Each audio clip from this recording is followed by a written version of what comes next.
अजितदादा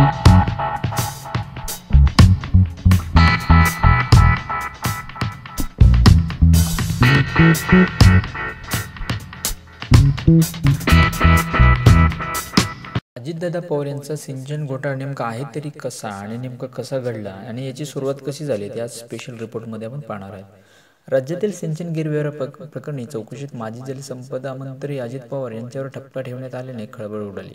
एकीकडे लाचलुचपत प्रतिबंध विभागाने अजित पवारांना जबाबदार धरले तर अजित पवार यांनी मात्र आपल्यावरील आरोप फेटाळून लावले।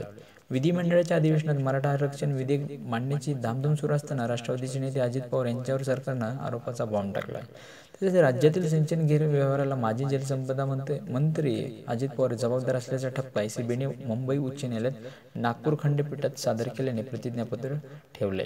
विदर्भातील गोसी खुर्द आणि जागीव प्रकल्पातील काम अजित पवारच्या स्वाक्षरीने कंत्राटदारांना देण्यात आले असं एसीबीने आपल्या 27 पानी प्रतिज्ञापत्रात म्हणलेले स्पष्ट आहे। नेमका सिंचन घोटाळा 2012 मध्ये जनमंचनाने सिंचन गैरव्यवहार प्रकरणी याचिका दाखल केली होती।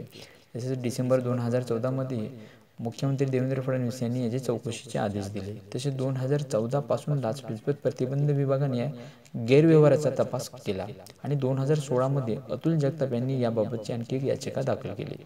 तर 27 नोव्हेंबर 2018 रोजी सिंचन गैरव्यवहाराला अजित पवार जबाबदार असल्याचं प्रतिज्ञापत्र एसीबीने सादर केलं। तसेच सिंचन गैरव्यवहारासाठी थेट अजित पवारांना ठपका आल्याने राष्ट्रवादीची डोकेदुखी आणखी वाढली आहे। अजित पवारांनी या आरोपाचा इन्कार केला असून आपण फक्त खालून आलेल्या फाईलीवर स्वाक्षरी केल्या अशी प्रतिक्रिया त्यांनी यावेळी व्यक्त केली।